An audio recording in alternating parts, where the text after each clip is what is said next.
Cordial saludo, muy buenos días. Prodesec, Protección contra Incendios y Seguridad Industrial, les da la bienvenida. Mi nombre es Carlos Julio Figueroa Chapetón, soy médico, ejerzo la profesión hace 27 años y paralelo al ejercicio médico he sido socorrista. Actualmente pues pertenezco al Cuerpo de Bomberos Voluntarios y eso hace que mi experiencia en la parte médica se extrapole a la parte de la atención prehospitalaria, antes de que el paciente llegue a una institución hospitalaria. Normalmente nosotros tenemos la creencia de que un médico puede saber mucho de primeros auxilios y realmente no es tan así. Uno en la universidad solamente aprende a manejar su paciente pues con todos los monitores, con toda la infraestructura, con las enfermeras jefes, las auxiliares de enfermería, todo un equipo de trabajo, y no tiene uno realmente la experticia en la atención del paciente por fuera de la institución hospitalaria. Nosotros tenemos esa posibilidad pues gracias a que hemos estado involucrados en el tema de la atención prehospitalaria como socorrista y como médico. Entonces nuevamente queremos darle la bienvenida para tocar un tema supremamente importante que es la razón de ser del socorrismo, la razón de ser de la atención humanitaria, la razón de ser de todas las áreas de búsqueda o las intervenciones de búsqueda, salvamento y rescate, la razón de ser de las llegadas de emergencias. Nosotros siempre hacemos como el siguiente interrogante: ¿qué sacamos con ser unos expertos en entrar a los escenarios, en poder hacer una explicación vehicular, en poder hacer un salvamento minero, en poder hacer la intervención dentro de un incendio, si sacamos la víctima y no sabemos qué hacer con ella y se nos murió? Entonces realmente es como la parte fundamental. Hoy en día escuchamos muchos términos, ¿no? Escuchamos hablar de atención prehospitalaria, escuchamos hablar de primeros auxilios, escuchamos hablar de primer respondiente, escuchamos hablar de soporte vital, y realmente todos básicamente son lo mismo. Por tradición siempre hemos escuchado hablar de primeros auxilios, que es como lo que en nuestra mente todos entendemos y es como la forma más fácil de ver las cosas. El primer auxilio pues obviamente tiene una historia bastante importante, y el primer auxilio, el nombre viene fundamentalmente del latino. Entonces es la primera atención inmediata, temporal, limitada, que se presta a una víctima que tiene en riesgo su vida, o que tiene en riesgo su pronóstico, o que tiene en riesgo su futuro en salud. El primer auxilio es algo supremamente importante porque la historia ha mostrado que muchas veces de lo que hagamos nosotros en el primer auxilio depende realmente el pronóstico de ese paciente. Por eso hay un término que se conoce como la hora dorada. La hora dorada sencillamente hace referencia a al tiempo primero de atención que se le presta a una víctima. Una víctima es una persona que está en riesgo, una persona que está pidiendo ayuda, puede ser una persona que todavía no ha sido atendida pero que su vida corre peligro. Paciente es una vez que nosotros ya comenzamos a prestarle la atención. Nosotros prestamos el primer auxilio, atendemos a la persona, teníamos el entrenamiento adecuado, que es lo que nosotros queremos tratar de meter en la mente de ustedes, que para prestar un primer auxilio hay que prepararse. Hacemos la atención, llega la ambulancia, se traslada el paciente al hospital. Una vez que el paciente está en la institución hospitalaria, lo atienden, gracias a Dios le va bien al paciente. Todo el mundo dice, no, excelente el hospital, excelente la intervención médica, excelente todo el cuerpo de salud que salvó la vida de mi familiar, por decirlo de alguna forma. Pero resulta que no.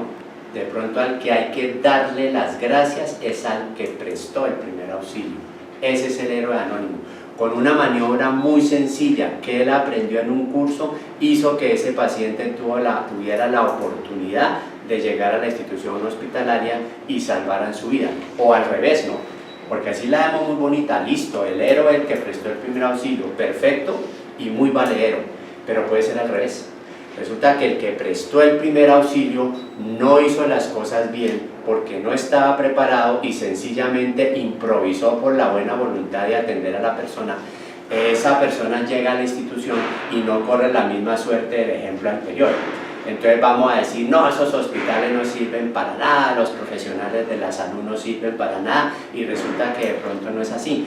Fue la persona que prestó el auxilio que cometió un error tan grave en esa hora dorada, en ese primer momento de atención, que hacen que el paciente no pueda sobrevivir o tener un pronóstico bueno después. Eso es la parte como de pronto de introducción más importante. ¿Cuáles son los objetivos de prestar un primer auxilio? Los objetivos de prestar un primer auxilio son fundamentalmente 4.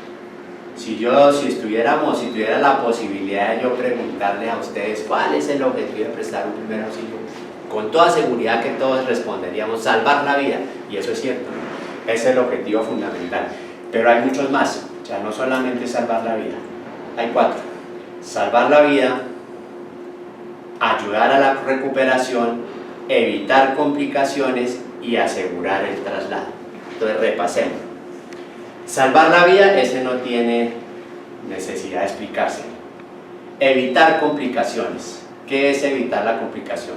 Si yo tengo un paciente que tiene una fractura, yo no hice el manejo correcto de la fractura, hice que la fractura que estaba estable, puede pasar, por el mal manejo se desplazara, al desplazarse rompiera la piel y después de romper la piel hiciera una contracción muscular que producía por el dolor y la fractura se acabalgara una sobre otra. Eso puede suceder.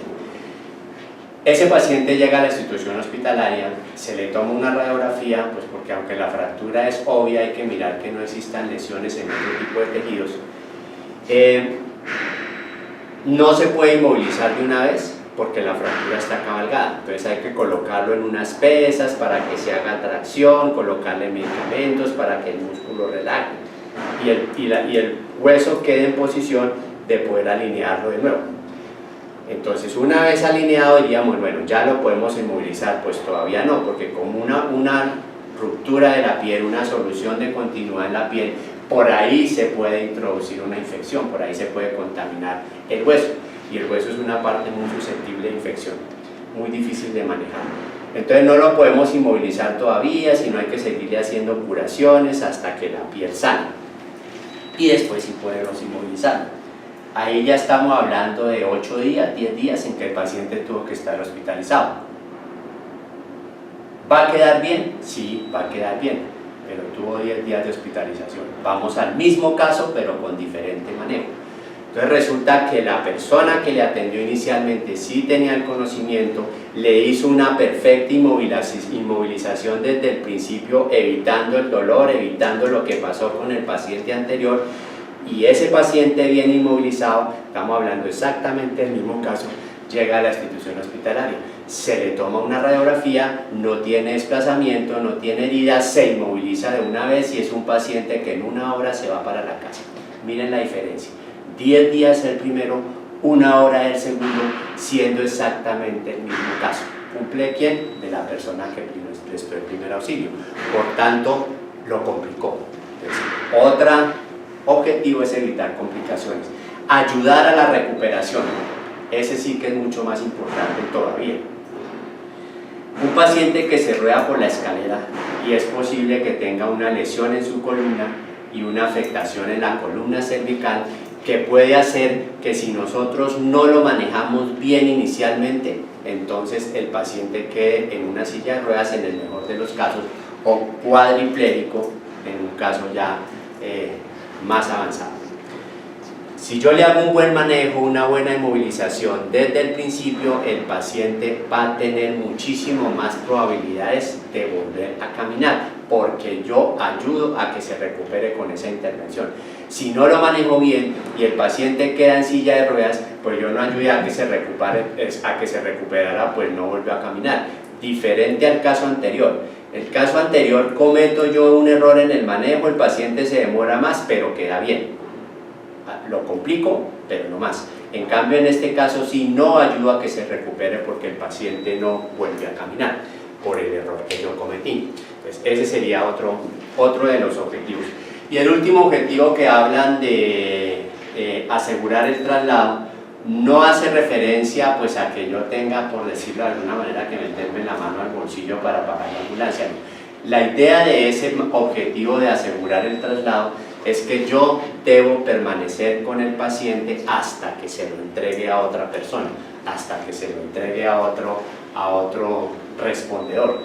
Eso no quiere decir que tiene que ser siempre a alguien que tenga mayor capacidad, no necesariamente. De pronto por X o Y razón yo debo movilizarme muy rápido, pero no debo dejar abandonado al paciente, sino debo entregarlo a otra persona. Concluyamos los mandamientos: salvar la vida, ayudar a la recuperación, evitar complicaciones y asegurar el traslado. Ya conocemos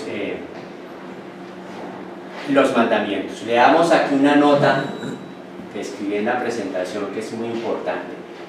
Es mejor no hacer que hacerlo mal. A la voluntad de ayudar hay que agregarle preparación. Listo, muy bien. Frente al socorredor, a la persona que interviene en el primer auxilio, si nosotros tenemos un primer auxilio así básico, en la calle, de pronto en la empresa, pues no es como tan complejo aplicar estos mandamientos que vamos a ver. Pero si ya son intervenciones más avanzadas, como sacar a un paciente de un vehículo, ya cosas que tienen más riesgo, entonces nosotros debemos tener en cuenta estos mandamientos. El primer mandamiento dice: primero yo, segundo yo, tercero yo, cuarto la víctima. ¿Eso qué quiere decir? Que nadie está obligado a arriesgar su vida por salvar a otra persona. Ese es el primero. Usar todos los elementos de protección personal. Si yo de pronto tengo el entrenamiento, tengo la posibilidad de hacerlo, voy a sacar un paciente que está atrapado entre un vehículo, pues yo debo tener todos los elementos de protección personal, es decir, un casco que proteja mi cabeza, unas gafas que protejan mis ojos, unos guantes que protejan mis manos, no debo estar en manga corta, o sea, debo utilizar todos los elementos para mi protección. Eso es fundamental. Debo actuar mínimo en parejas, Primero, porque dos personas piensan más que una, y segundo, porque una ayuda a cuidar la espalda de la otra. Entonces, ese es otro mandamiento fundamental. Debemos contar con una línea de vida. ¿Eso qué quiere decir? Debo prever cómo me voy a salvar yo si algún evento llega a ocurrir dentro de la ayuda que yo estoy prestando. Demos un ejemplo así como para poder entender el concepto. Hay una estructura colapsada, hay un paciente que está solicitando ayuda en su interior. Yo me guío por la voz de ese paciente, tengo mis elementos de protección personal, mi casco, mis gafas, mis guantes, en este caso con una estructura colapsada, mis rodilleras, mis overol de manga larga, mis botas con puntera reforzada para proteger mis pies, y tengo mi compañero. Entonces actuamos en parejas y entramos a buscarlo. Empezamos a escuchar, lo llamamos, él nos responde, seguimos la voz hasta que accesamos al sitio donde está. Hacemos el manejo pertinente para volver a sacarlo. Y cuando yo volteo a mirar para salir, no sé por dónde entré. Ya es una estructura colapsada, ya la flechita de salida de evacuación ya no existe, o salida de emergencia. Entonces no tuve en cuenta mi línea de vida porque no preví que yo debería marcar por dónde entré para saber por dónde tenía que salir. Ese es el concepto de línea de vida. Y el último mandamiento importante es nunca suponer. ¿Qué significa nunca suponer? No huele a nada. Entonces, porque no huele a nada, supongo que no hay gases. Pues resulta que hay gases que son tóxicos y que son inoloros. Entonces, error. Entro a ese espacio donde consideré que no había un gas peligroso porque no olía nada, y resulta que sí había, y ahí tenemos un socorrista menos. en el planeta Tierra. Entonces, ¿cuáles son los mandamientos? Repasémoslo. Primero yo, segundo yo, tercero yo, cuarto la víctima, segundo utilizar todos mis elementos de protección personal. En este ítem agreguemos en el sector salud, en la atención en salud, en la atención de primeros auxilios, los guantes de bioseguridad por debajo de los guantes que me protegen de escombro y yeso. Ya cuando llegue al paciente retiro esos guantes y quedo con mis guantes de bioseguridad. Y agreguemos el tapabocas que me protege a mí y al paciente de los fluidos. Entonces, elementos de protección personal incluyendo los de bioseguridad. Actuar mínimo en parejas. Tener una línea de vida y finalmente nunca suponer. Entonces recordemos esos mandamientos que nos pueden salvar la vida. Existen otras recomendaciones ya un poquito aparte, pero que es importante que las conozcamos. La primera es, uno siempre tiene la inquietud de que legalmente, ¿qué le puede pasar a uno si uno ayuda a un paciente? Entonces la gente dice, no, ¿ya qué me voy a poner a ayudarlos y después resulto yo envainado? Pero pues yo creo que ese pensamiento no aplica para una persona que quiere aprender primeros auxilios, pues porque supone que en su filosofía, en su corazón, por su sangre, fluye el querer ayudar a otra persona. Legalmente, si yo sé, estoy seguro de por qué hice lo que hice, no tiene ningún problema. Sí, puede ser que lo citen a un juzgado y le hagan preguntas y etcétera. Pero si uno tiene claro por qué hizo las cosas, no tiene problema. Diferente es que uno diga, no, es que yo le hice porque lo vi anoche en un programa de televisión. Ahí sí, gravísimo, ¿no? Tiene uno que tener el conocimiento y si tiene eso claro, no hay ningún problema. Frente a eso, hay una recomendación que yo siempre hago en mis instrucciones. Cuando a ti te hagan una pregunta, tú escuchas la pregunta, analizan la pregunta y responden única y exclusivamente lo que le preguntan. Ejemplo, atendiste a un paciente con una fractura, te pregunta el juez, ¿usted inmovilizó la fractura? Y por X o Y razón tú no la inmovilizaste, entonces contesta sencillamente no, porque no te están preguntando más nada. Pero como uno no la inmovilizó, uno tiene como la preocupación y trata de empezar a justificar por qué fue que no la inmovilizó. Y resulta que solamente te estaban preguntando si la inmovilizaste o no. Y por tratar de justificar, de pronto lo que haces es generar otras preguntas que la persona que te estaba interrogando de pronto no tenía. Pues esa es una buena recomendación. Nosotros debemos tratar de ir siempre como 4 pasos más adelante. Un ejemplo de ir 4 pasos más adelante. Resulta que hay un paciente que está atrapado detrás de un muro. Entonces yo hago el huequito en el muro para tratar de accesar al paciente. Entonces abro el huequito, entro, meto la camilla rígida, hago el manejo del paciente, lo coloco sobre la camilla y cuando lo fui a sacar resulta que el paciente en la camilla no cabe por el huequito, entonces no fui 4 pasos más adelante. Entonces, ¿qué me tocó? Volverlo a bajar de la camilla, sacar la camilla, sacar el paciente y colocarlo en la camilla por fuera del espacio donde estaba atrapado. Entonces no fui 4 pasos más adelante. Recomendación importante para que ustedes tengan en cuenta. Visión de túnel. No te entuneles. ¿Qué significa entunelarse? Entunelarse es que si tú prestas un primer auxilio, ¿cuál es tu objetivo? ¿Cuál es tu prioridad? El paciente.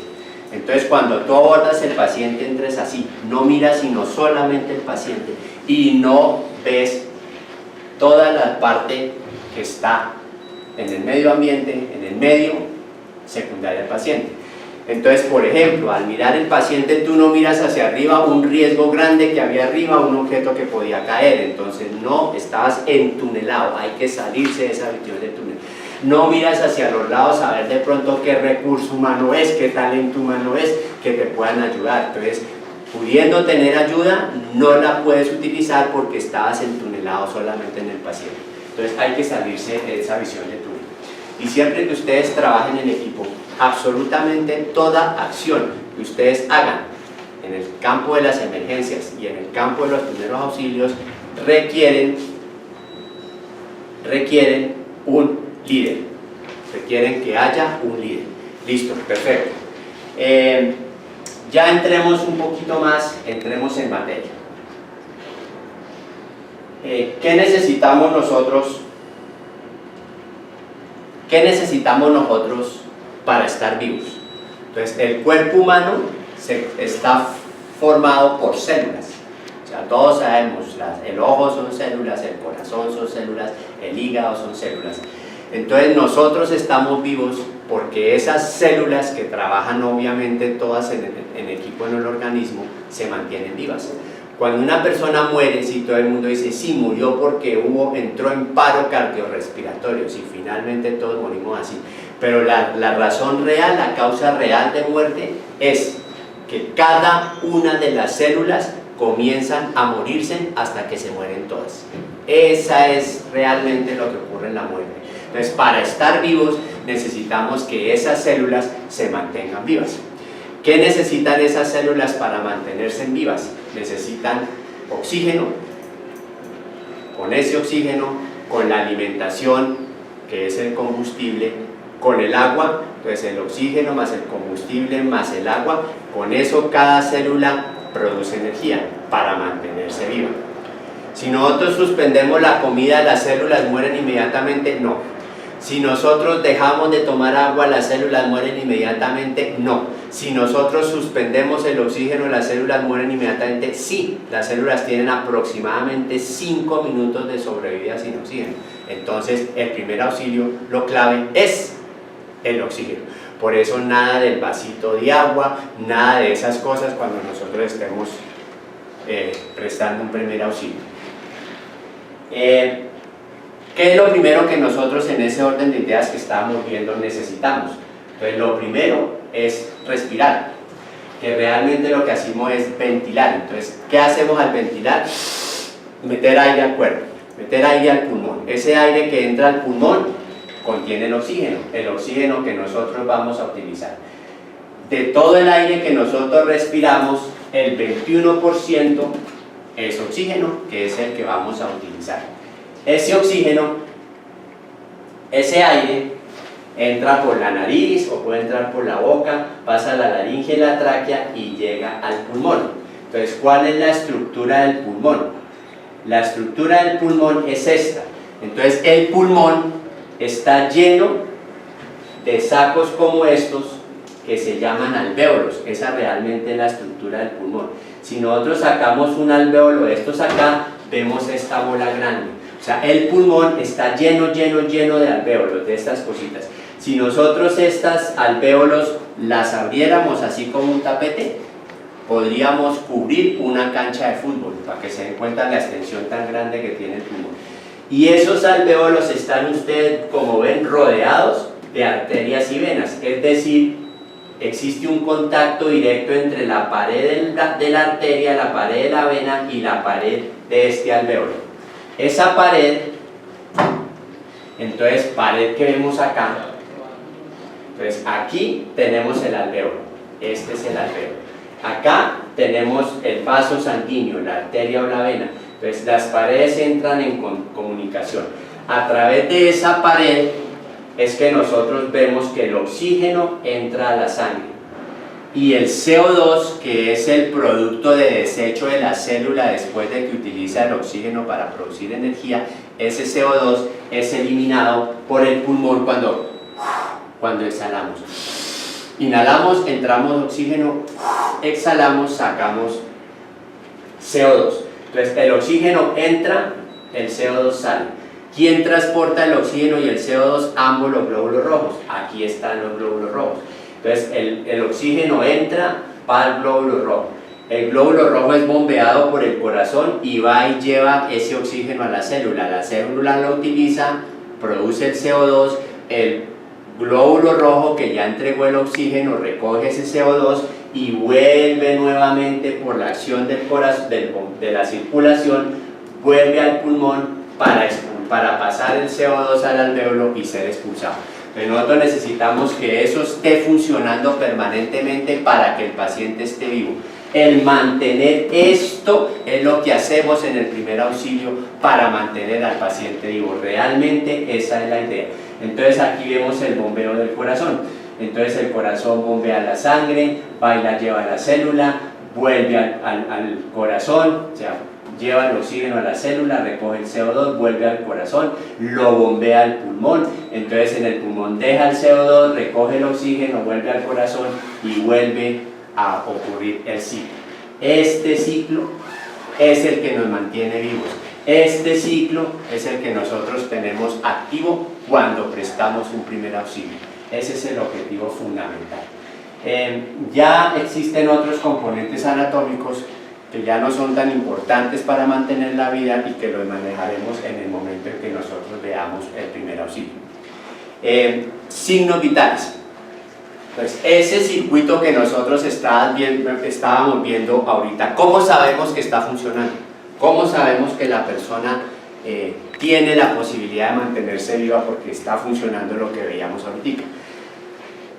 El pulso, la respiración, la presión arterial y la temperatura. Eso se conocen como signos vitales. El pulso, que es lo que yo detecto cuando comprimo una arteria frente a una superficie dura que está más abajo.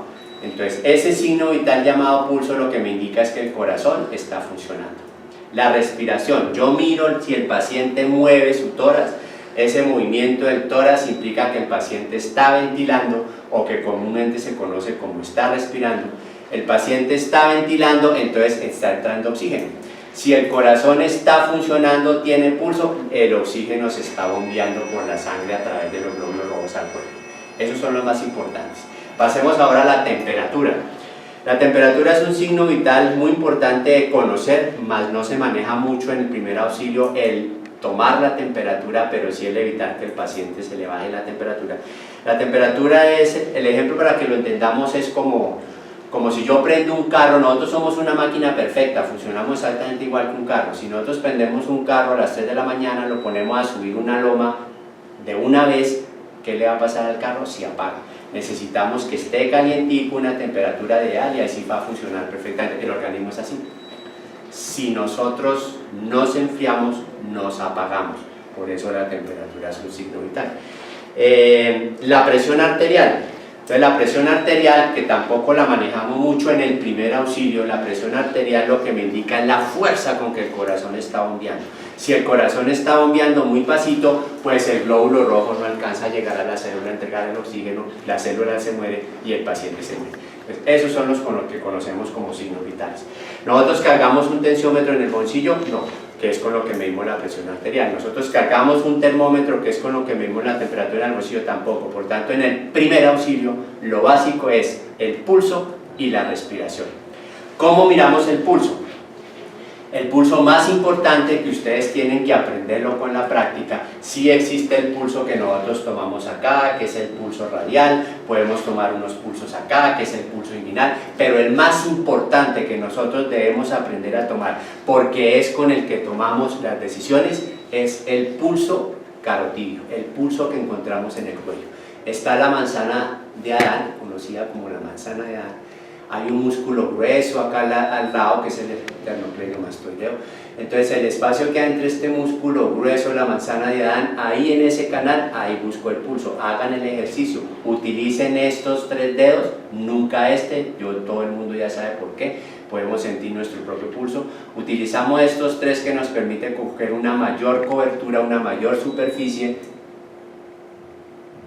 Hagan el ensayo, vamos alrededor de la manzana de Adán y ahí encontramos el pulso carotídeo. Ese es el que debemos tomar.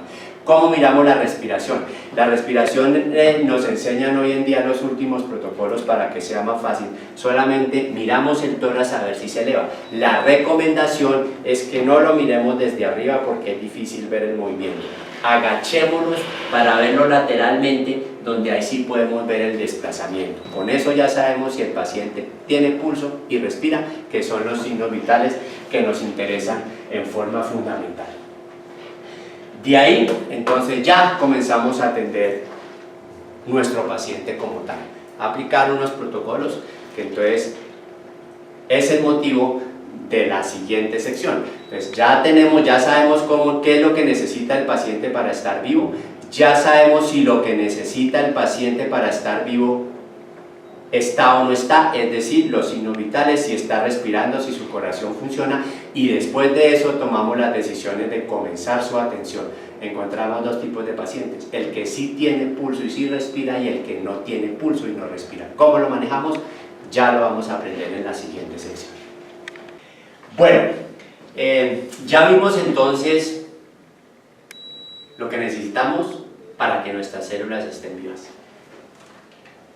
De tal manera que mi objetivo al prestar un primer auxilio es tratar de mantener las células con vida. Entonces, tratar de que le siga llegando oxígeno a la célula. Y para que le siga llegando oxígeno a la célula, el paciente tiene que estar ventilando y el paciente tiene que su corazón estar funcionando. Es decir, tiene que tener respiración y tiene que tener pulso. Entonces vamos a hacer esa valoración con el paciente.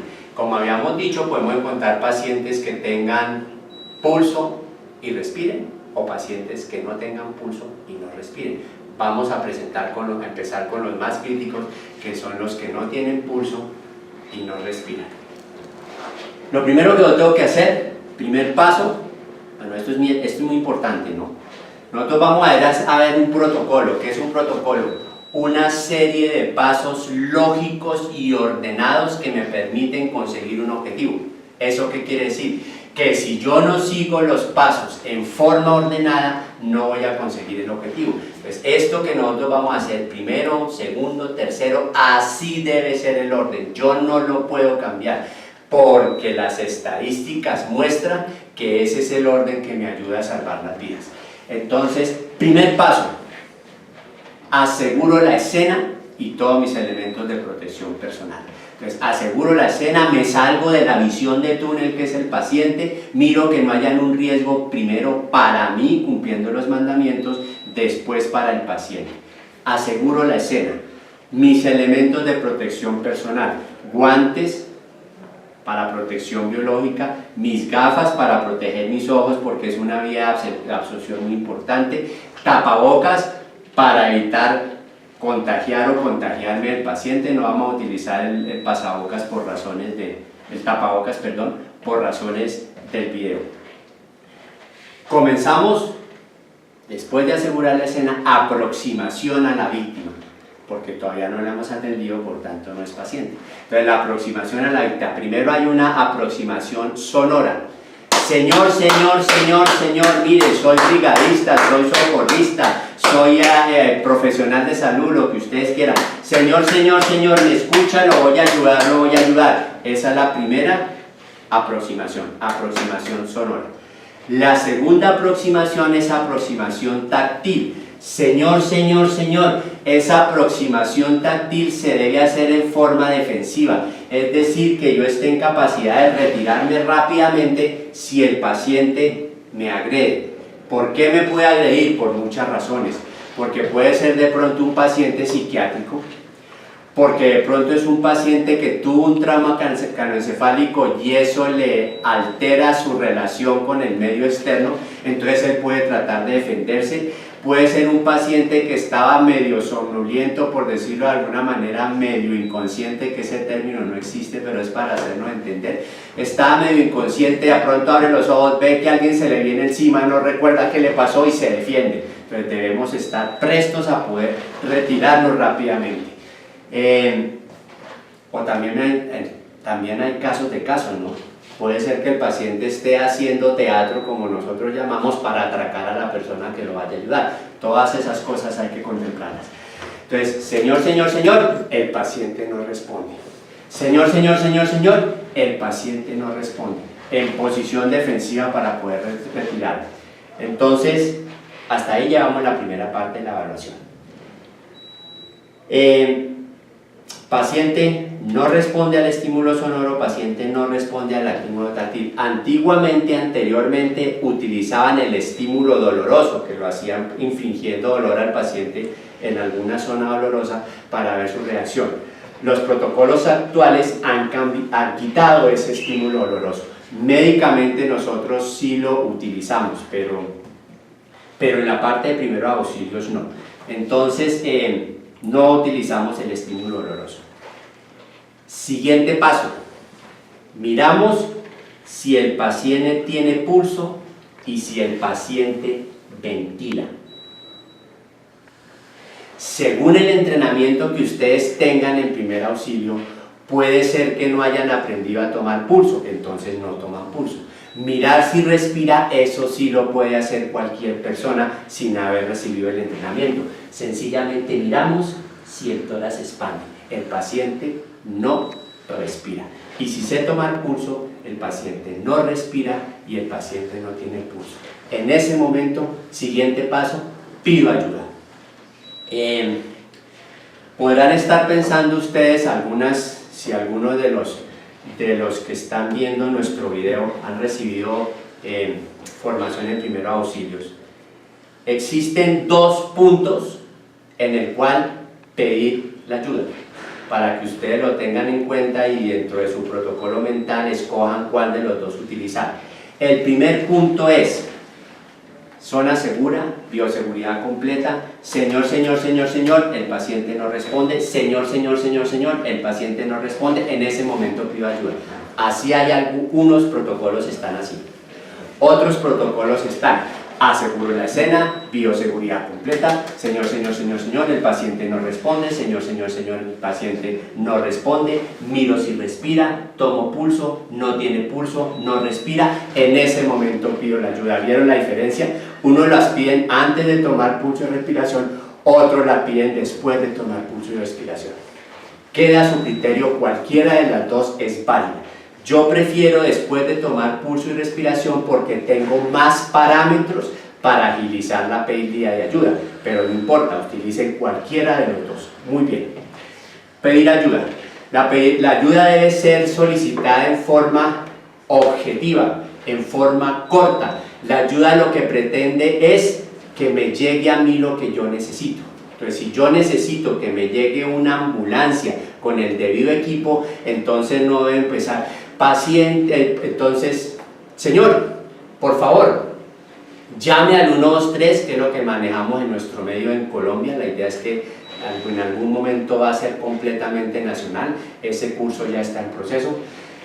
Señor, llame al 123 y diga que tenemos un paciente de sexo femenino de aproximadamente 23 años que se rodó por las escaleras hace 45 minutos, que no tiene pulso y no respira. Entonces, por favor, envíenos una ambulancia a tal dirección, que sea rápido, por favor, y que traiga un desfibrilador externo automático.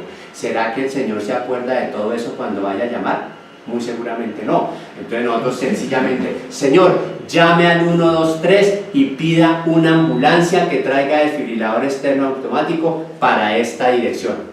Muy concretos, porque si no, no me va a llegar la ayuda. Perfecto.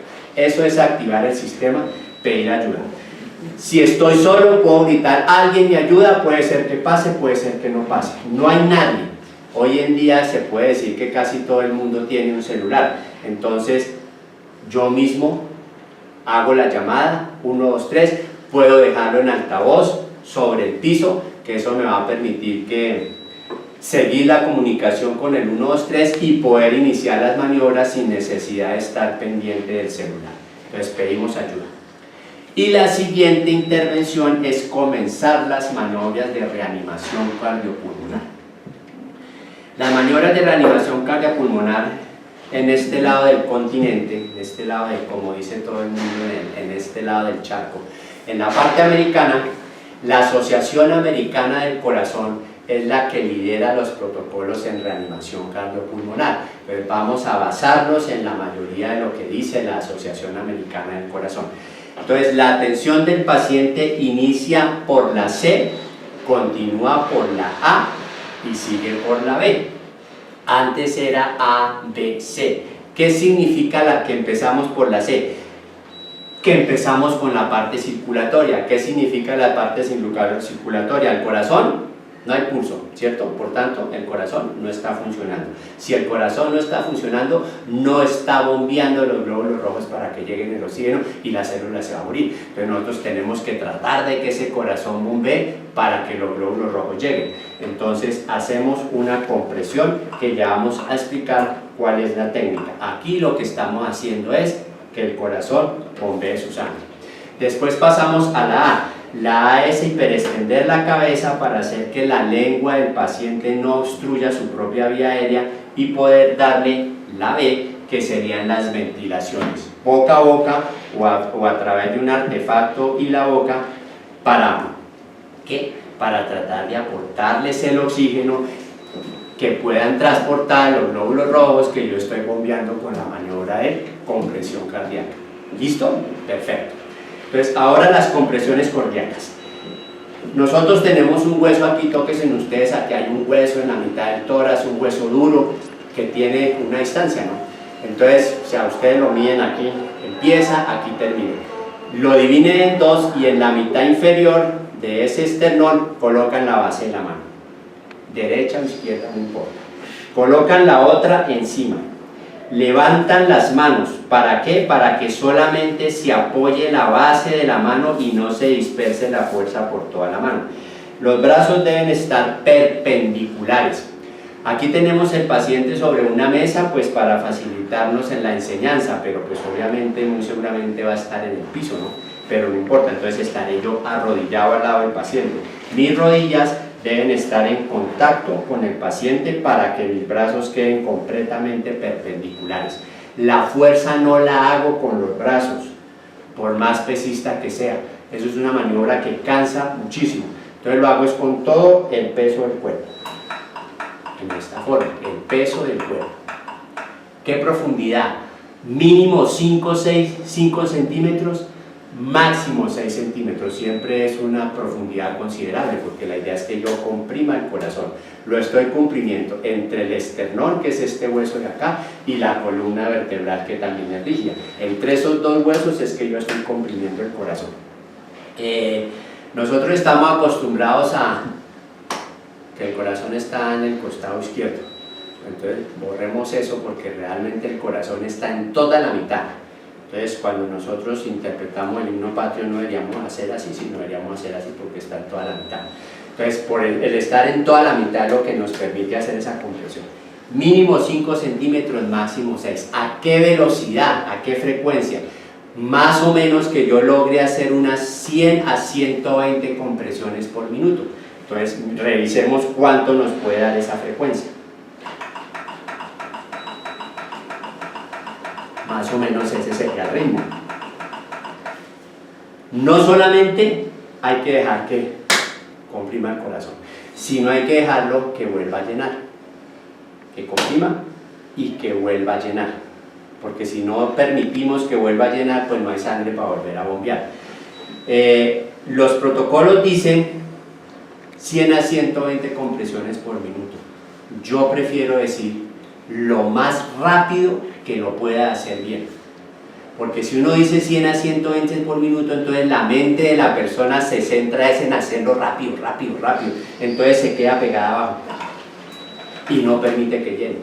Hacerlo bien ya sabe que debe bajar, debe llenar, debe bajar, debe llenar. Con la práctica, haciendo este entrenamiento periódicamente, vamos a lograr hacerlo bien entre 100 y 120 compresiones por minuto. ¿Listo la técnica? 100 a 120 compresiones por minuto entre 5 y 6 centímetros. Perfecto. ¿Cuántas vamos a dar? 30. Después de las 30,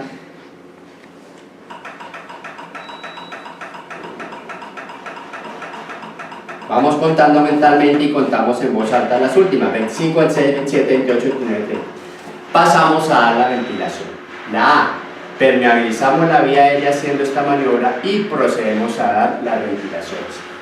Para dar las ventilaciones buscamos nuestro botiquín, que ya nosotros hemos dado una charlita sobre el botiquín, y utilizamos un mecanismo de barrera para no entrar en contacto directamente con las secreciones del paciente.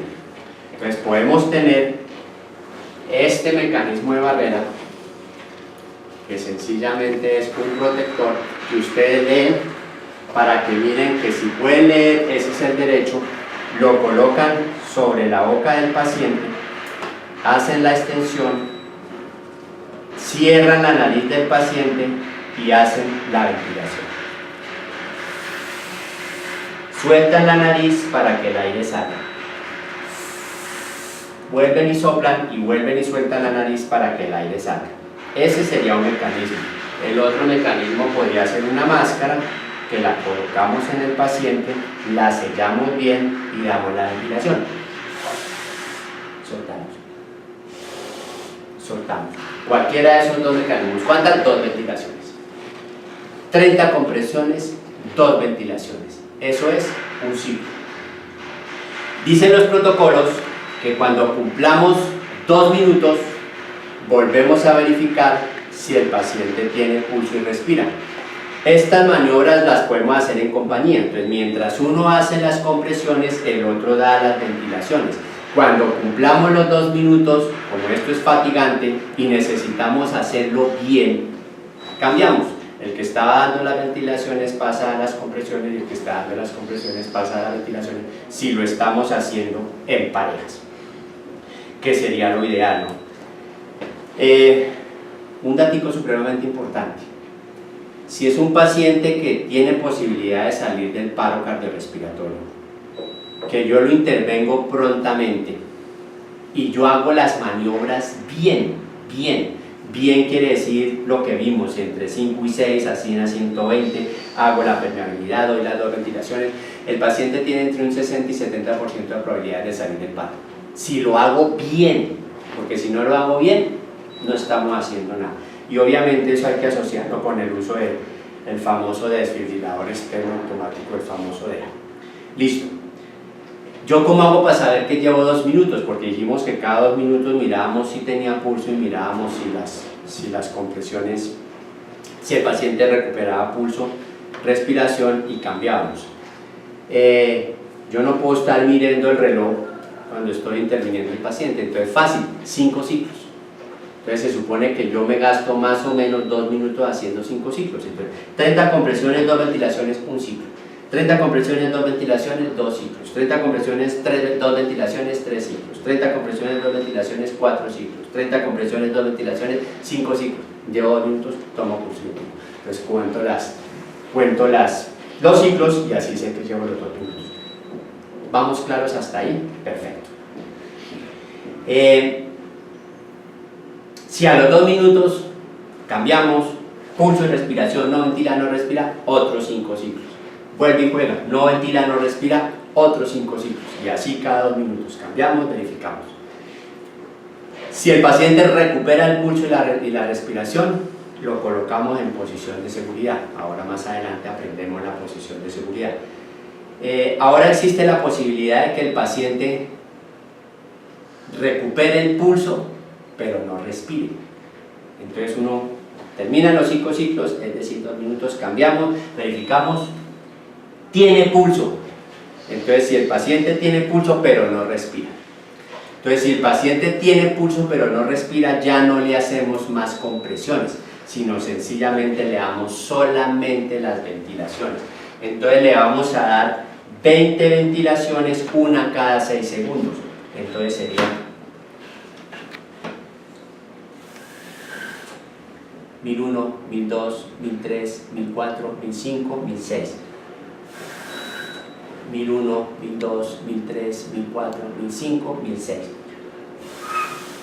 1001, 1002, así sucesivamente 20. ¿Por qué 20? Porque seguimos con el parámetro de los 2 minutos. Si ustedes ven, si hay una ventilación cada 6 segundos, estoy dando 10 en 1 minuto, por tanto 20 en 2 minutos. Entonces a las 20 vuelve y juega. Miro si tiene pulso, miro si respira. Todavía tiene pulso pero no respira, otras 20. 2 minutos.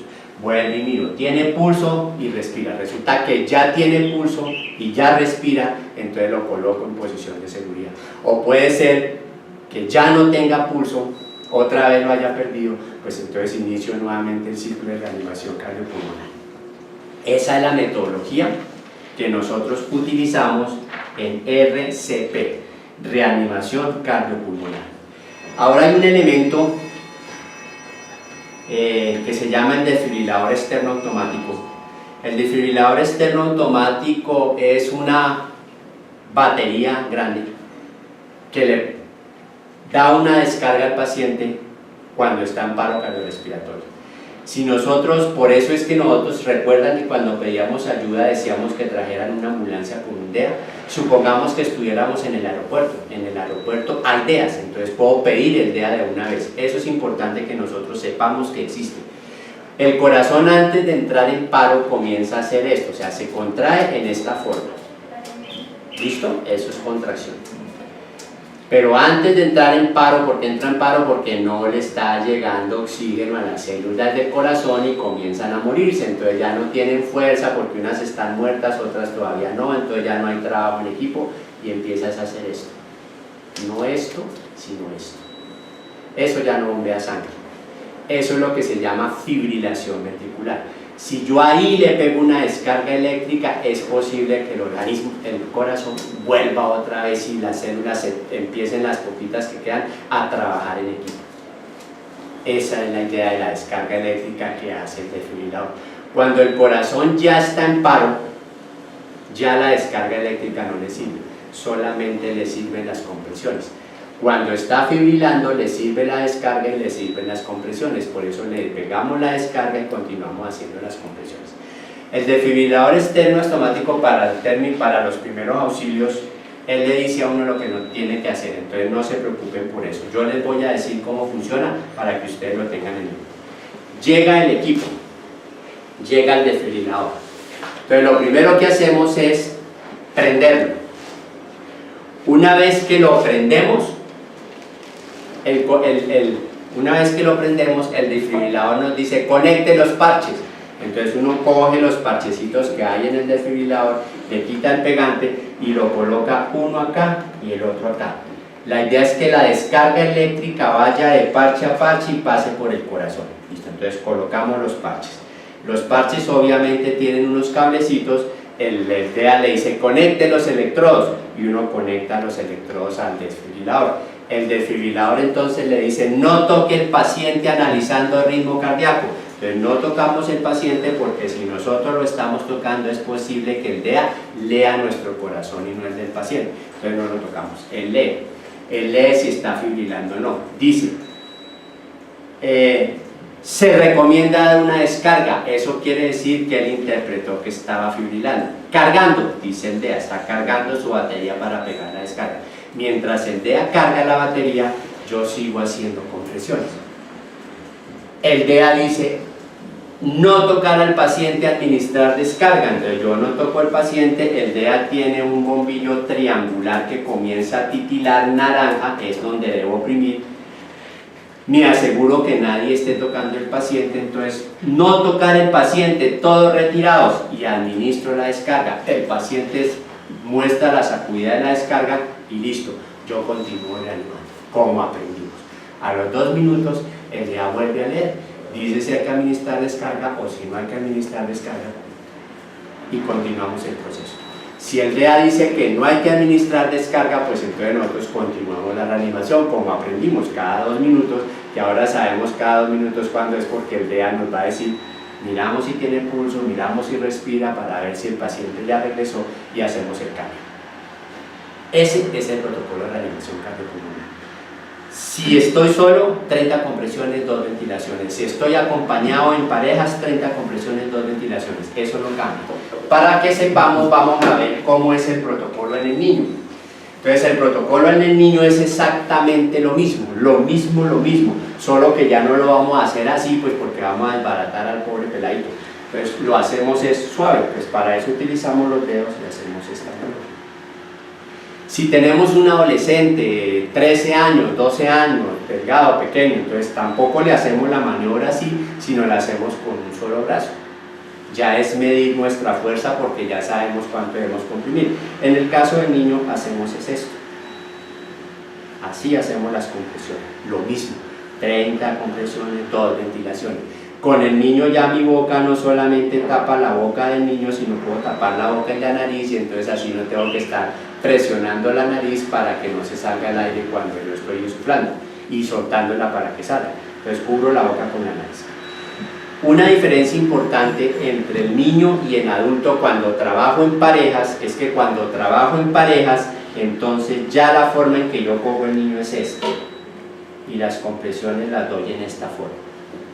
Y la persona otra da la ventilación.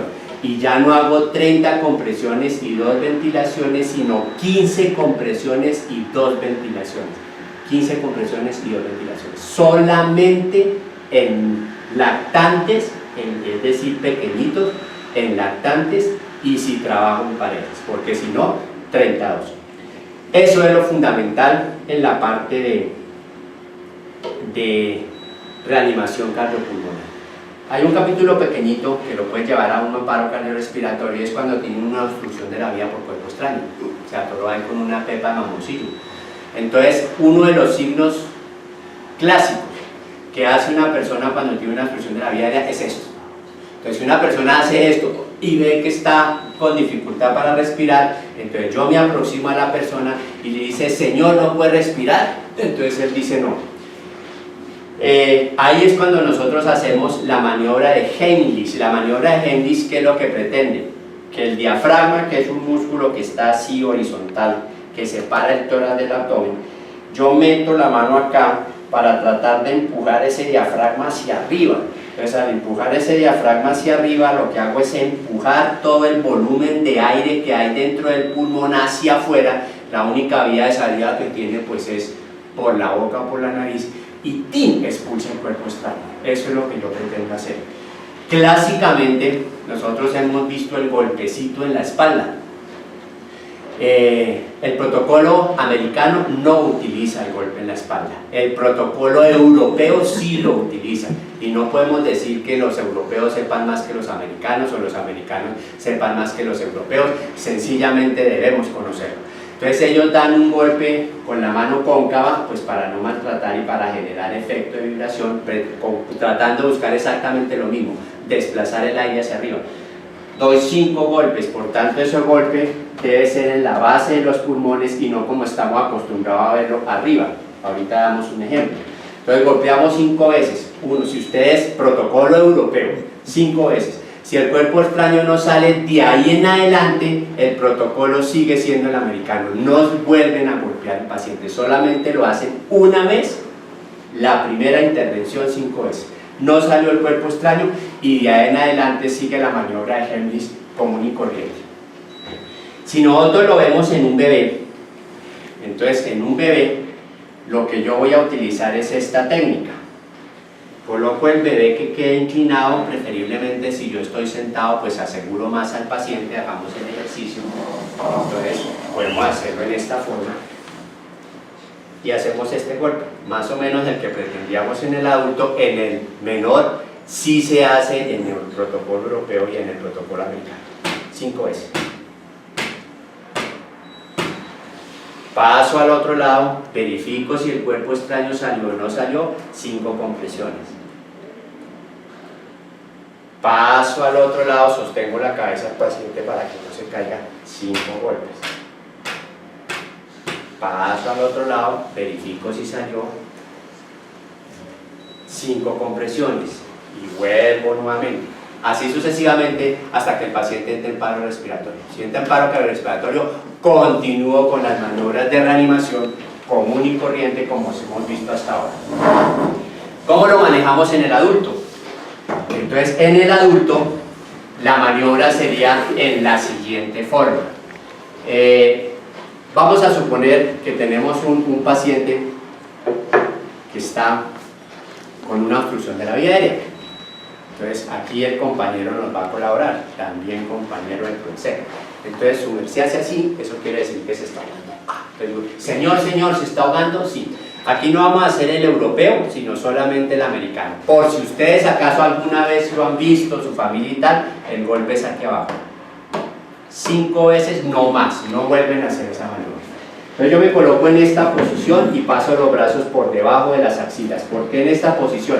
Porque si el paciente se cae, yo lo voy a poder sostener. Si estoy así y el paciente se cae, me va a tumbar. Busco el ombligo. A la altura del ombligo y el esternón, el hueso que hemos visto ahorita, coloco la mano cerrada en esta forma. Pongo la otra mano encima y comprimo 5 veces. 1, 2, 3, 4, 5. no salió el cuerpo extraño, otras 5, y así sucesivamente. Ya sabemos qué es lo que queremos hacer, levantar el diafragma. Entonces, volvamos a verlo. Colocamos esta posición debajo de las axilas, buscamos el ombligo, arriba del ombligo, en esta forma, la otra encima, 1, 2, hacia atrás y hacia arriba. Un movimiento seco y fuerte. 1, 2, 3, 4, 5. No salió el cuerpo extraño, nuevamente. Si el paciente entra en paro cardiorrespiratorio, entonces aprovechamos que está en esta posición, lo sostenemos acá, lo bajamos al piso y comenzamos las maniobras de reanimación cardiopulmonar como las hemos visto hasta ahorita. Muchas gracias, compañero. Entonces, esa es la metodología para utilizar. Ahora vamos a empezar a valorar el paciente que tiene pulso. Entonces, para eso ya vamos a utilizar un paciente real para que nosotros veamos el protocolo del paciente por pulso y el manejo de las cosas que nosotros podamos encontrar, de las alteraciones que podamos encontrar en ese tipo de pacientes. Entonces, continuamos. Muy bien, continuamos entonces nuestro proceso de conocimiento de los primeros auxilios generales básicos. Entremos ahora a valorar el paciente que sí tiene pulso, sí respira. No importa si está consciente o inconsciente porque tiene pulso y respira. Vamos a manejar un paciente inconsciente que nos facilite, pero igual en un paciente consciente va a ser exactamente el mismo protocolo, solo que él ya me va a poder decir me duele, qué me pasó, etc. Pero el protocolo es exactamente el mismo. Recuerden, es un paso a paso, que nosotros no podemos desordenar. Antes de comenzar con la maniobra de valoración del paciente y el manejo de las patologías que podamos encontrar, vamos a empezar viendo cómo se hace la inmovilización cervical y cómo colocamos el paciente en la camilla. ¿Por qué vamos a empezar por ahí? Para no entorpecer nuestro proceso del paso a paso después, entonces nos queda muy fácil así. Decimos sencillamente colocamos el inmovilizador cervical y como ya sabemos cómo hacerlo, no necesitamos repetir el proceso. Primera regla fundamental, todo paciente con sospecha de trauma debemos colocarle inmovilizador cervical. Si ustedes se ponen a buscar por internet, encuentran artículos como por ejemplo que dicen que en los accidentes de tránsito el 70% de los pacientes no tienen lesión de columna, que fue una más importante es la cervical, la otra es de la región lumbar. 70% no tienen lesión de columna, entonces uno cómo hace que le echa el caricero y dice pues ojalá que mi paciente esté en el 70 y no esté en el 30, y qué tal que esté en el 30.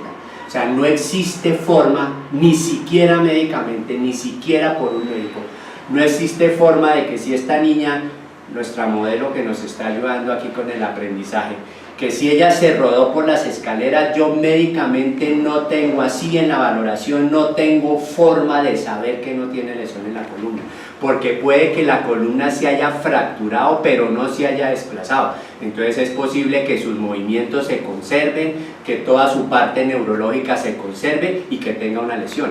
Por eso es que existen unos protocolos intrahospitalariamente donde le paso un scanning de rayos X, y con eso sí ya puedo decir no hay lesión y quitar todas las inmovilizaciones. Por eso mi sugerencia es no ponernos a jugar si será que está en el 70 o en el 30, sino le coloquemos inmovilizador cervical a todos los pacientes con trauma. Lo cogió un carro, pues trauma. Se rodó por las escaleras, pues trauma. Le cayó algo encima, pues trauma. Y ese es clarísimo, ¿cierto? Y el otro, paciente inconsciente, que yo no sepa qué le pasó, lo matriculo como si hubiera sido trauma. O sea, nadie me da información, el paciente está inconsciente, lo manejo como si estuviera trauma, es decir, le coloco el inmovilizador cervical. Cuando nosotros tenemos una lesión de columna, si la columna no se ha desplazado, está estable todavía, y yo no hago un buen manejo, por ejemplo, permito que la cabeza haga esto, o yo mismo muevo la cabeza, la fractura se puede desplazar. Al desplazarse corta un nervio muy importante que va por dentro de la columna, que es la médula espinal, que es la que conecta el cerebro con el resto del cuerpo, de tal manera que si la corta quedamos incomunicados. Entonces las órdenes que salen de aquí el organismo pues no las recibe y la información que manda el organismo, el cerebro tampoco la recibe. Entonces el impulso que dice respire no llega al pulmón, por tanto el pulmón no recibe la orden y no respira y el paciente se muere. Más o menos esa es la idea. Por eso yo debo mantener la columna alineada. Debo mantener la columna rectica, esa es la tarea, esa es la tarea. Todos los protocolos que ustedes busquen, que ustedes encuentren, el objetivo es mantener la columna recta. Entonces, para mantener la columna recta, lo primero que hacemos es fijar la cabeza con nuestras manos para que el paciente no se pueda mover, no pueda mover la cabeza. Debemos estar atentos de que si el paciente está inconsciente, de pronto recupera el conocimiento, se sienta y nosotros estamos distraídos, se nos suelta. Entonces debemos estar muy atentos a evitar ese proceso. ¿Cuál es la técnica? Entonces la técnica es colocar, ese es el protocolo que se maneja más recientemente. Existen otras metodologías, no importa la metodología que ustedes usen, lo importante es que garanticen que la columna está alineada y no se mueva. Eso es lo importante, no importa la técnica, lo que importa es el objetivo, que la columna no se mantenga alineada. Colocamos las orejas, los oídos del paciente, pabellón auricular, dentro de nuestro dedo índice y medio. Estos 3 dedos que me quedan acá los soportamos sobre la parte posterior del cráneo. Y tengan cuidado de no ir a meterle estos deditos entre los ojitos, entonces los colocamos a nivel de la frente, a nivel del pómulo, o los podemos colocar aquí a nivel del pómulo y sostenemos la cabeza. La idea es que no se mueva, esa es la idea. Aquí, atentos, si nosotros vamos a orar mucho tiempo con la paciente, entonces una posición cómoda, debemos bajar los brazos para obtener estabilidad, porque qué tal que nosotros estemos así, alguien nos empuje y ¡pim!, le volteamos la cabeza al paciente. Entonces así tenemos mayor estabilidad. Y podemos acostarnos boca abajo, y al acostarnos boca abajo pues vamos a estar mucho más tranquilos sosteniendo el paciente. Entonces vamos a solicitarle a alguno de los compañeros que está aquí en el auditorio que nos ayude a hacer la fijación de la cabeza para enseñarles cómo se coloca el inmovilizador cervical. Por favor, un compañero que nos colabore. Listo. Muy bien. Esta es una maniobra que, entre comillas, no tiene mucho riesgo de contaminación. Si de pronto la paciente tiene una herida en la cabeza, está sangrando, pues entonces obviamente la recomendación es que la persona quien nos ayuda a sostener la cabeza también utilice los guantes de protección biológica. Si no, pues no sería tan necesario porque es sencillamente alguien que nos está prestando la ayuda.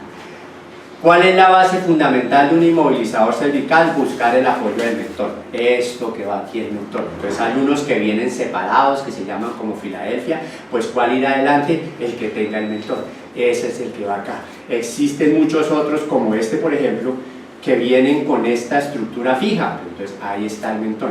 La ventaja de este es que lo podemos aplanar y es más fácil de portar. Entonces la técnica para desdoblarlo no es cogerlo de aquí y hacer esto.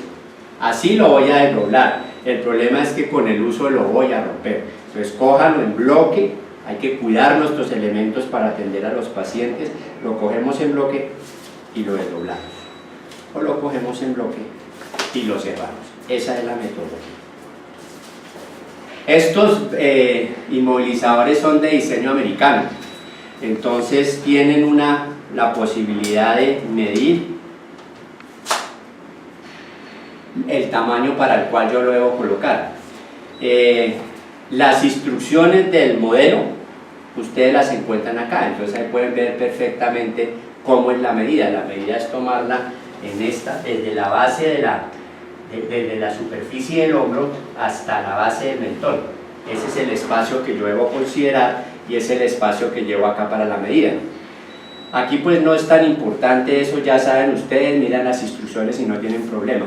Lo que yo sí les puedo decir es que con base en la experiencia y en los 27 años que llevo metido en este cuento, nunca me ha tocado utilizar este tamaño. O sea, los gringos son muy grandes. Entonces, y como esto es de diseño americano, Entonces normalmente en el más pequeño en nuestro medio cumple. Entonces no nos estresemos mucho por eso.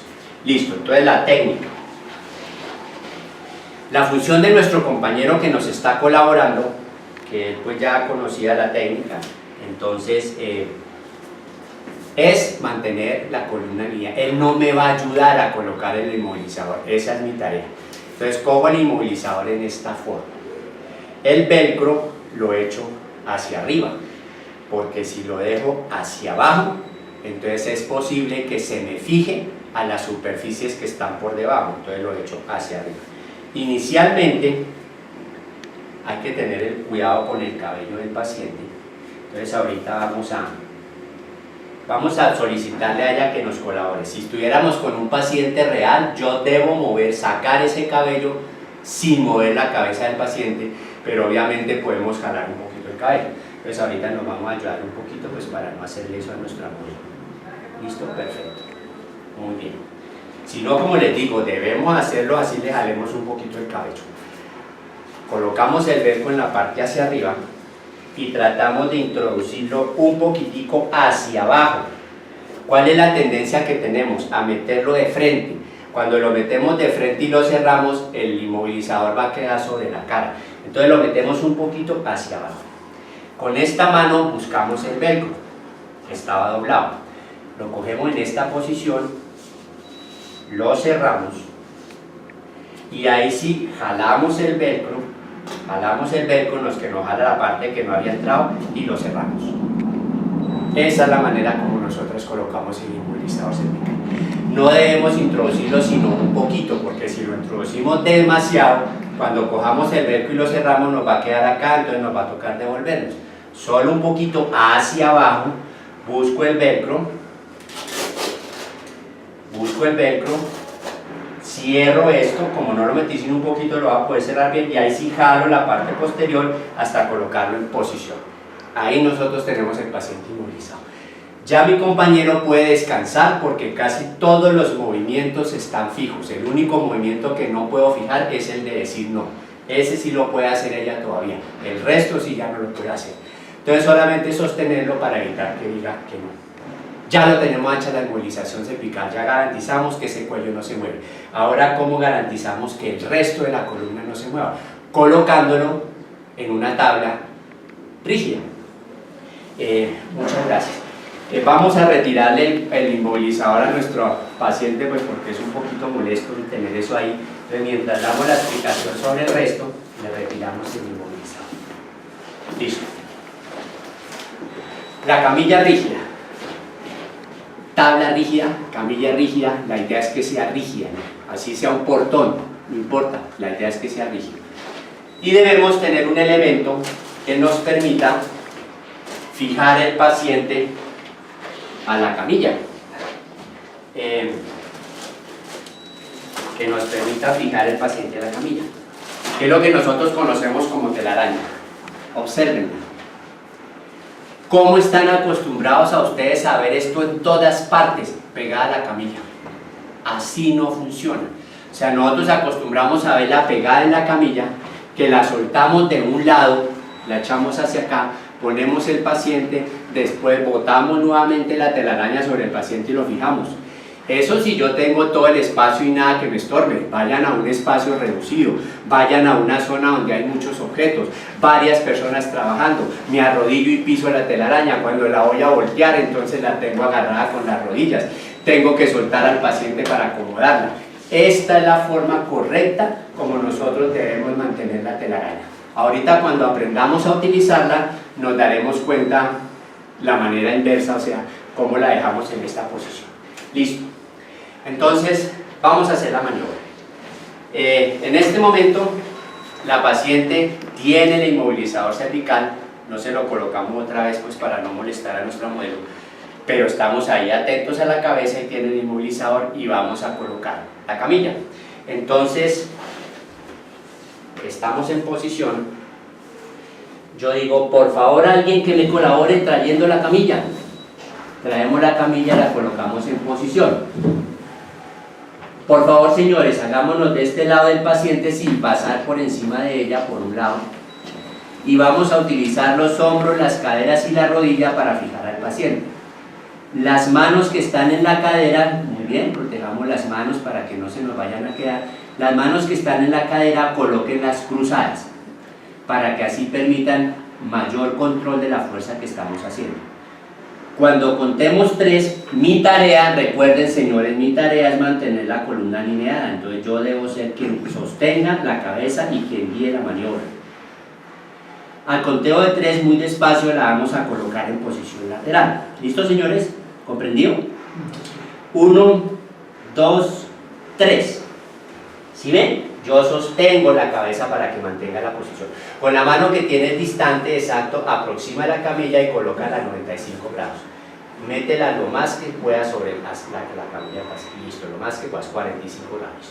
Al conteo de 3, comenzamos a retornarla a la posición inicial, vamos sosteniendo la camilla y la vamos bajando al tiempo con el paciente.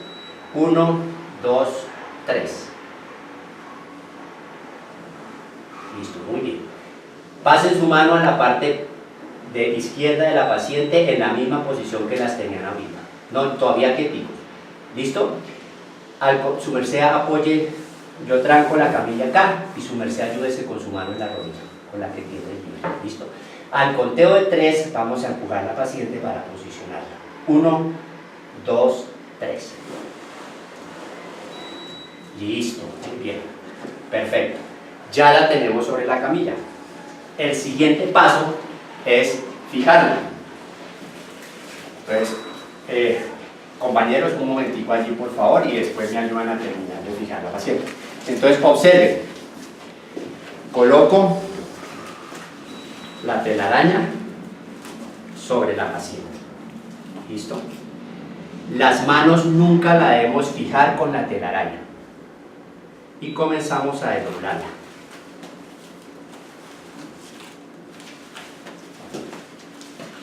Esa es la forma como debe estar. De tal manera que cuando ustedes la vayan a doblar, pues deben doblarla para que quede en esta forma. Entonces, si ustedes se dan cuenta, todas las riatas quedan al final. Todas las riatas quedan al final. Así, las bajo todas, las doblo una sobre la otra y recojo la telaraña y así quedan como la vimos ahorita. Esto nos permite subir las cuerdas, las riatas, hasta la altura que lo necesitemos. Entonces, algunas veces hacen la pregunta, ¿lo fijamos de cabeza a pies o lo fijamos de pies a cabeza? Entonces, toda la literatura dice, fijémoslo de cabeza a pies. Fíjenlo sencillamente, o sea, no varía mucho si lo hacemos de cabeza a pies, la idea pues es tener un orden. Entonces, primero, pues calculamos la altura a donde está la rodilla. Este es un componente adicional que tiene esta telaraña que no siempre existe, que viene aquí abajo. Listo. Entonces miramos a qué altura están los tobillos. Listo. Rodillas. Nunca encima de la rodilla, porque van a maltratar la rótula y eso duele, arribita de la rodilla. Listo. Cadera. ¿Dónde es la cadera? Normalmente nosotros tenemos un problema así como mental y cuando decimos cadera nos vamos a la cintura. No, la cadera es acá donde están los huesos que unen el fémur con la cadera. Esta es la cadera. Y finalmente el tórax. Entonces ahí sí comenzamos a fijarla. Dejamos los brazos por fuera. Entonces si quieren compañeros, colabórenme, vamos fijando la paciente.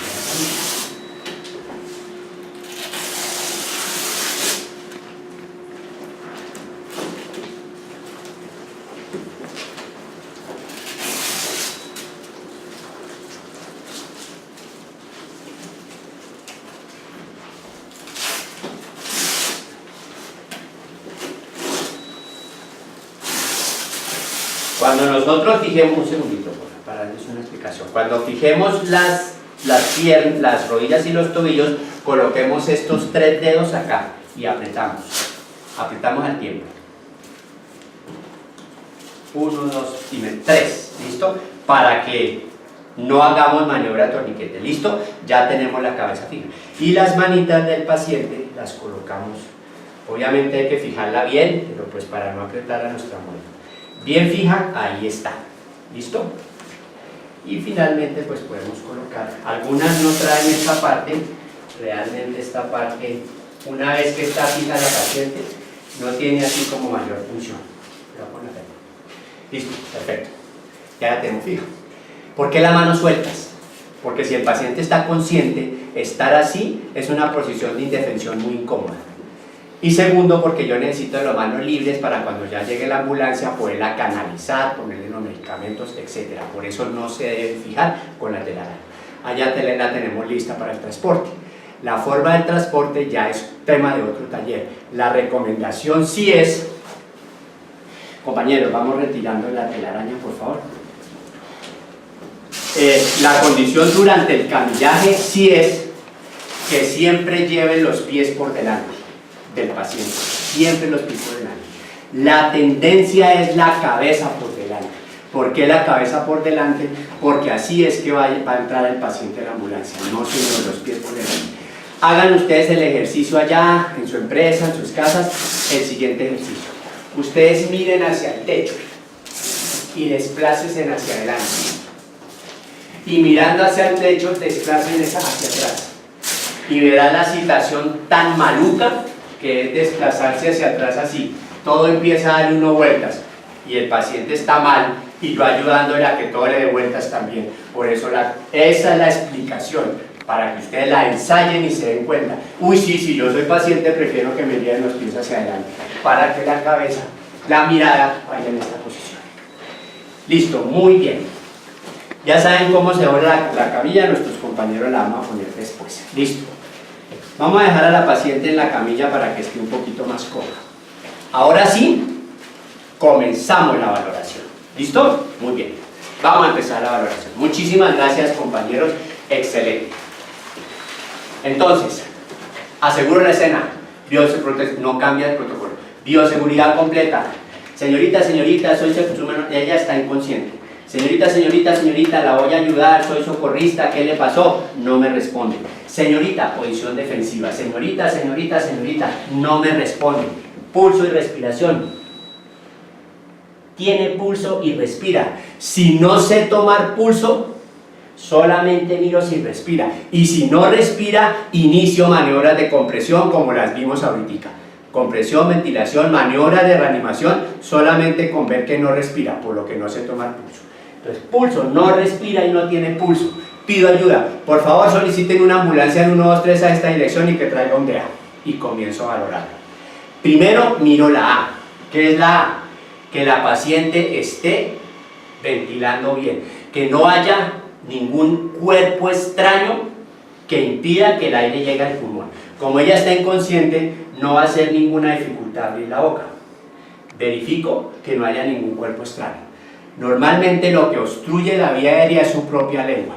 Para eso existe un elemento que se llama cánula orofaringia, que ya implica un entrenamiento más avanzado, pero que cualquier socorredor la puede poner.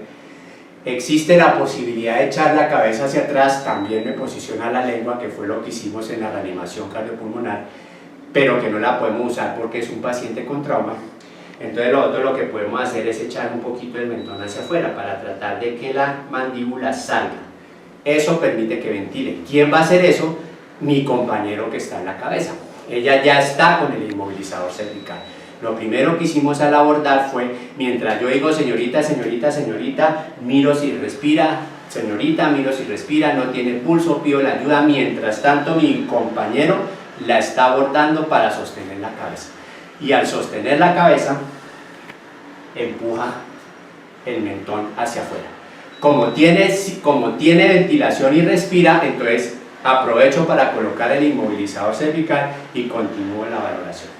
Si cuando yo miro la cavidad oral tiene un cuerpo extraño y tengo una pinza, la retiro. Existen técnicas para recomendarlas digitalmente, para retirar los cuerpos extraños digitalmente, pero son técnicas que no se recomiendan mucho por tener que introducir el dedo en la boca del paciente. Posteriormente miramos si el paciente respira. Ya sabemos que respiraba, ¿cierto? Pero entonces miramos que los pulmones, que el tórax excursionen normalmente. ¿Listo? Puede ser que uno se mueva y el otro no. O que esté más abombado uno que el otro, más abombado uno y el otro se mueve. O que esté más abajo y el otro se mueva. No importa, la idea es que uno se mueva y el otro no. No importa qué patología es, que su merced sepa, porque si ve que eso está pasando, hay que correr con ese paciente, hay que llevarlo muy rápido al servicio de urgencias. Palpación, entonces palpo suavemente, obviamente hago palpación completa, pues aquí no la vamos a hacer por la modelo, para ver si hay una fractura, ella manifiesta dolor y listo. Se puede auscultar, pero eso ya necesita mucho más experiencia, o se puede percutir, que igual. Entonces, conclusión, miro para ver si estipula igual, toco para ver si hay algún tipo de fractura, observo si cuando ella respira las costillas, en vez de elevarse, unas se hunden. Eso quiere decir que hay un tórax inestable, se llama, que hay fracturas múltiples y por eso se hunde la costilla. Con eso sabemos que tenemos que correr, y si llevamos rápido a ese paciente al hospital y lo atienden como debe ser, entonces el que lo salvó fue el que tomó la decisión de llevarlo rápidamente. Muy bien, hasta ahí salimos de la respiración. Finalmente, en ese mismo punto, miramos la tráquea. La tráquea debe estar central, o sea, este huesito acá por donde entra el aire. Si está desviada, tenemos que correr. Entonces, listo. El tórax no se mueve normalmente, hay que correr. Las costillas se hunden, hay que correr. La tráquea está desviada, hay que correr. Y eso es lo que nos va a salvar al paciente, porque si lo hallamos rápido, se salva. Si no conocemos eso, no le damos importancia y el paciente se nos muere en el sitio. Después de la B vamos a ver la C, que es la C, circulación. En la C vamos a mirar si hay sangrados. Muy bien, vamos a mirar si hay sangrados. Observamos, si tenemos pues ayuda, valoramos, miramos por debajo. Obviamente utilizamos las tijeras para cortar la ropa y tener visión directa de la piel. Verificamos que no haya ningún sangrado. Importantísimo. En caso de trauma debemos valorar la pelvis. ¿Cómo valoramos la pelvis? Me disculpas, por favor, modelo, voy a coger un momentico tu cadera. Entonces, la manera de valorar la pelvis es colocarla en esta posición y tratar de levantarla suavemente. Al hacer eso, o el paciente muestra dolor, quietos, hay lesiones en la pelvis. O se desplaza muy fácilmente, uno siente que como que está inestable, quieticos ahí, eso es una lesión. Eso puede matar al paciente en 20 minutos por sangrado interno. ¿Qué podemos hacer en ese caso? Sencillo, cogemos el cinturón, nos lo retiramos,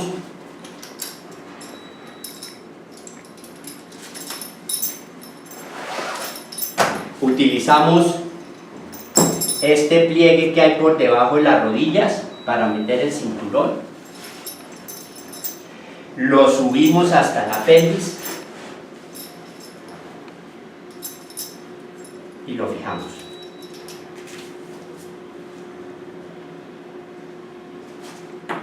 ¿Alguna complicación? Ninguna. Solamente, ¿qué tenía que hacer? Valorar la pelvis suavemente. Uy, esto le dolió. Uy, yo la siento que se movió como fácil, fractura de pelvis. Coloco el cinturón, le salvó la vida. Su merced fue el que le salvó la vida. Con eso, el sangrado disminuye y le damos tiempo que llegue a una institución hospitalaria. ¿Listo? Eso lo hacemos en la C. Encontramos un sangrado. Que los sangrados pueden estar asociados a las heridas. Entonces, ¿qué hacemos en un sangrado? Sencillo. Entonces, supongamos que tiene un sangrado en la piel. Pedimos ayuda si podemos tenerla y si no lo hacemos solos.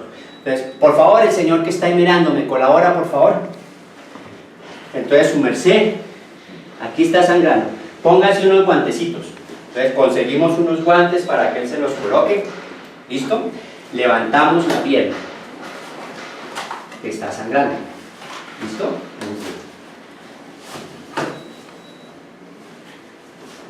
Entonces, Sostengamos la pierna aquí, por favor. Es importante la colocación de los guantes para que no se va a contaminar porque hay sangrado. Listo. Colócala por debajo. Muy bien. Hay sangrado porque hay una herida. Listo. Entonces, si hay sangrado porque hay una herida, ¿qué hacemos en las heridas? Ahí estamos matando dos pájaros de un tiro. Nada de isodine, nada de suero, nada de agua oxigenada, nada. Agüita. Rompemos, cortamos. Y esto nos sirve como un chorro. Así hacemos el lavado de la herida. Abundante agua y listo. Cogemos una compresa. ¿Listo? Cogemos una compresa. La compresa, hacemos presión. Por favor, señor, con esta mano, con esta sostiene la pierna y haces presión sobre la herida. ¿Listo? Muy bien. Resulta que la compresa se llenó de sangre. Si la compresa se llenó de sangre, esa no la retiramos, colocamos otra encima. Si esta se llena de sangre, esta sí la podemos retirar, solamente la primera la que no debemos retirar porque es donde se está formando el cuarto. Ahí lo podemos sostener mientras seguimos valorando el paciente.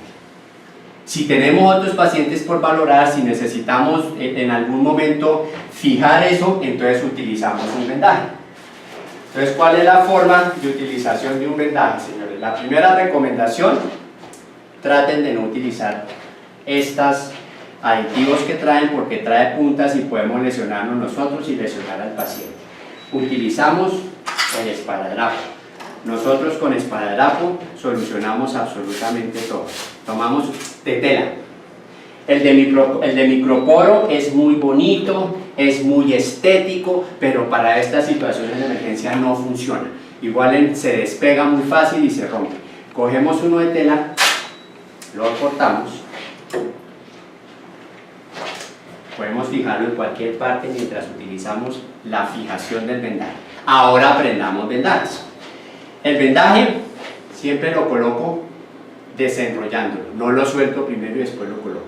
El vendaje siempre se coloca de distal a proximal, nunca de proximal a distal, porque cuando lo hago de proximal a distal, lo que hago es mandar la sangre hacia abajo y retenerla, y eso produce dolor después, y además que me aumenta el sangrado. Entonces, en esta posición de distal a proximal, y comienzo a desenrollarlo, paso la mitad por encima del anterior, después le hago un pequeño doblez para sostenerlo y sigo cubriendo la mitad anterior, la mitad anterior, la mitad anterior, la mitad anterior, la mitad anterior.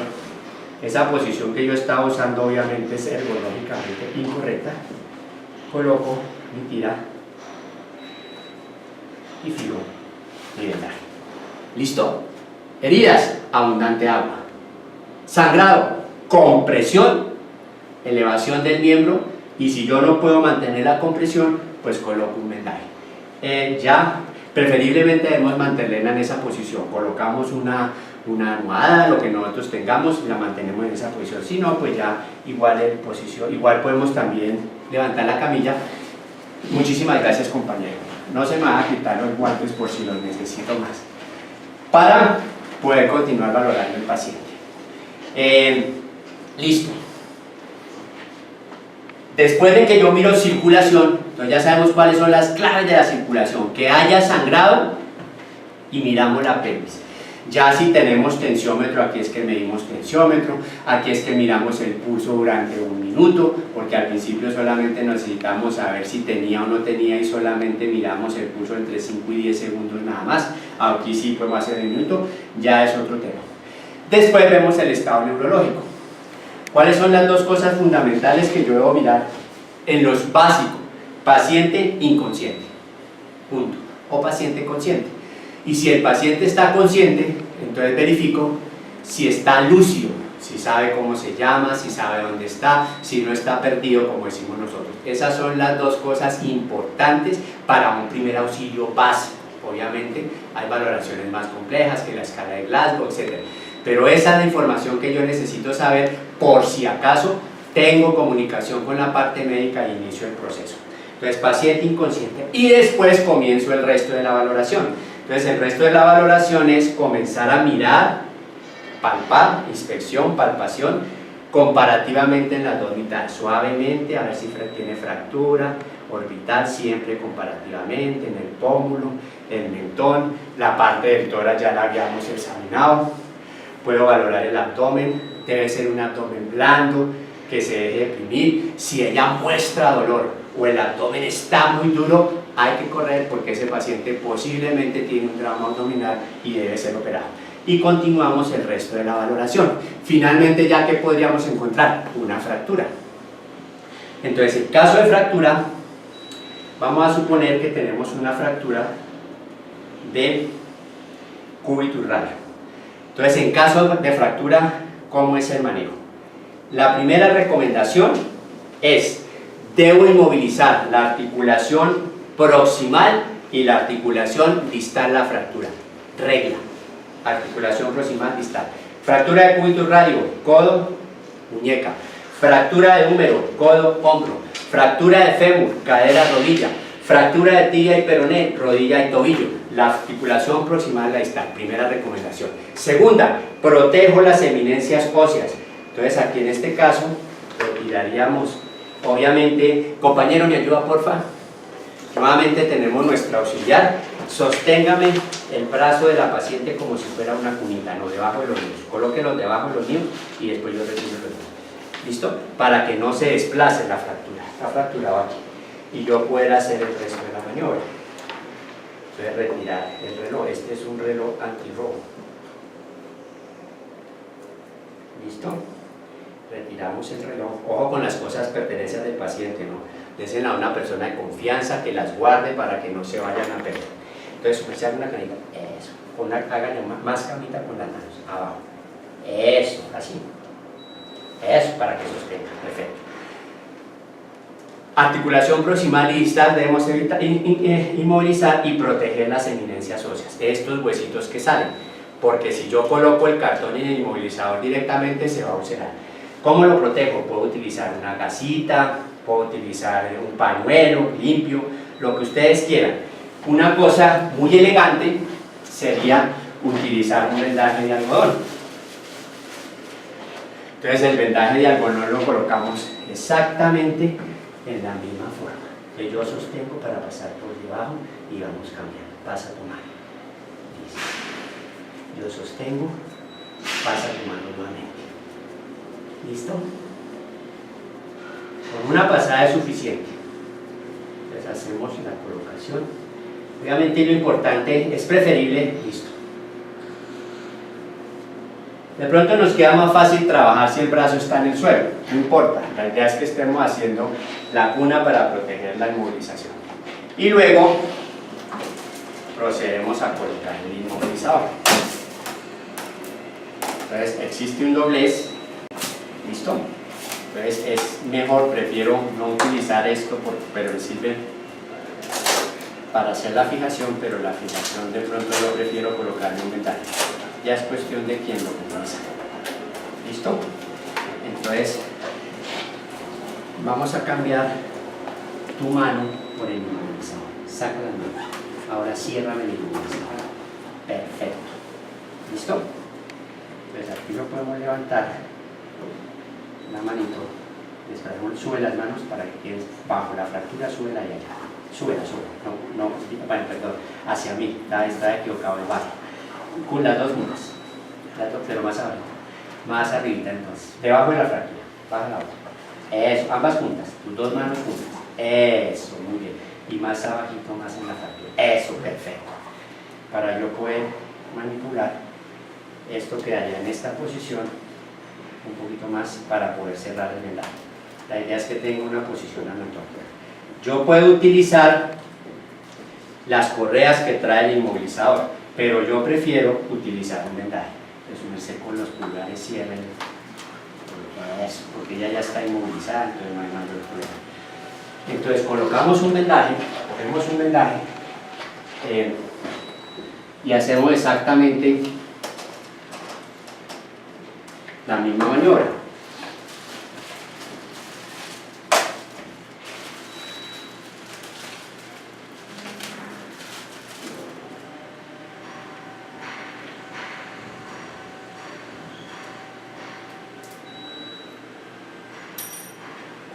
Esto es un rompeguantes muy eficiente, estos ganchitos de este. Entonces utilizamos nuestra espadadrapo, listo, lo tenemos listo, colocamos el vendaje y hacemos la fijación.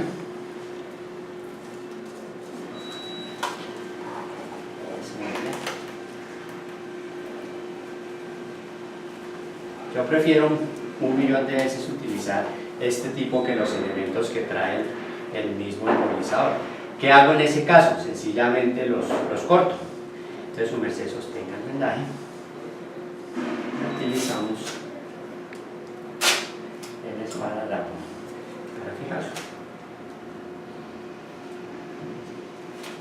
Listo, muy bien.